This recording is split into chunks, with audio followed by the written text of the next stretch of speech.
अगर आपने अभी तक हमारा चैनल सब्सक्राइब नहीं किया तो अभी सब्सक्राइब करें और बेल आइकॉन को क्लिक करके हमारी लेटेस्ट वीडियोस के बारे में अपडेट जानें। हाथरस मामले ने बदल दिए उपचुनाव के समीकरण। हाथरस की लीपापोती से मजबूत हाथ हुए कमजोर। बीजेपी ने अपने ही पांव पर मार ली कुल्हाड़ी। बीजेपी की अब उपचुनाव में हो सकती है हार। हाथरस मुद्दे से कौन हुआ मजबूत, कौन पीछे, देखिए पूरी रिपोर्ट हमारे साथ। भले ही कुछ चुनिंदा चैनल्स के लिए उत्तर प्रदेश का हाथरस मामला साधारण लगता हो, भले ही प्रदेश की योगी और केंद्र की मोदी सरकार ने धृतराष्ट्र का रूप धारण कर लिया हो, लेकिन हाथरस मामले की सोशल मीडिया पर वायरल होती तस्वीरों ने सरकार की हकीकत, प्रशासन का नकारापन और अधिकारियों की दबंगई को उजागर कर दिया है। और हालात ये हैं कि अब उपचुनाव में जीत कदम भरने वाली बीजेपी की हाथरस मामले ने ऐसी गति कर दी है कि उपचुनाव में बीजेपी की हालत पतली दिखाई दे रही है।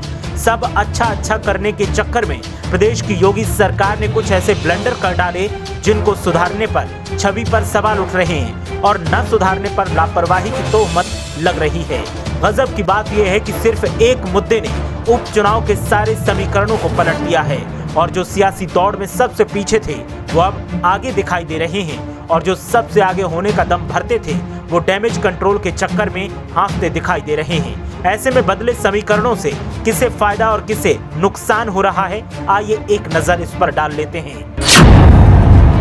हाथरस के हंगामे ने कर दिया बीजेपी का बंटा ढाल। योगी की पुलिस की कार्यशैली ही बन गई परेशानी।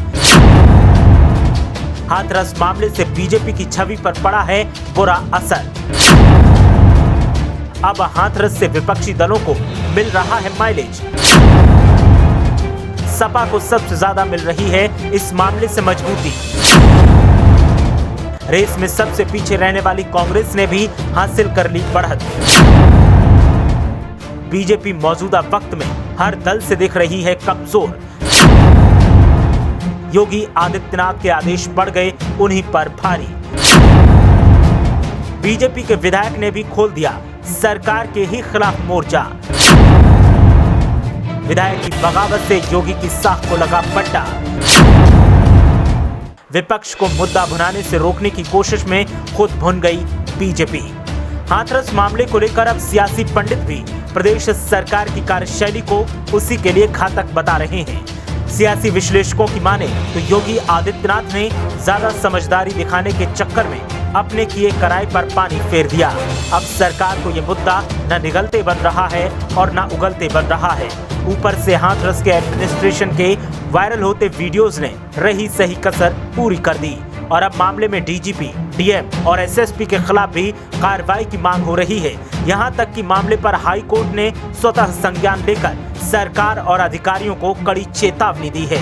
बीजेपी को लगा था कि उपचुनाव में इस मुद्दे का कुछ असर नहीं दिखेगा, लेकिन सही मायने में देखा जाए तो उपचुनाव में विपक्षी दलों के हाथ सरकार के खिलाफ ये सबसे बड़ा मुद्दा लगा है और यही मुद्दा योगी की कुर्सी के लिए ग्रहण साबित हो सकता है। सियासी विश्लेषकों का कहना है कि बुरे वक्त में ऊंट पर बैठे आदमी को कुत्ता काटने वाली कहावत तो आपने सुनी ही होगी। ठीक वही हाल उत्तर प्रदेश की योगी सरकार के साथ भी दिखाई दे रहा है। हालांकि मामले पर सवाल केंद्र की मोदी सरकार पर भी उठ रहे हैं, लेकिन हर कामयाबी बीजेपी में मोदी के नाम होती है और नाकामी का बिल दूसरों के नाम फटता है। ठीक वैसा ही उत्तर प्रदेश में अब योगी आदित्यनाथ के साथ होने वाला है और योगी के लिए उपचुनाव की राह कठिन से भी आगे मुसीबतों वाली दिख रही है। विपक्ष मजबूत हुआ है, इससे साफ है कि बीजेपी को उपचुनाव में बड़ा नुकसान झेलना पड़ सकता है। ब्यूरो रिपोर्ट, मीडिया हलचल।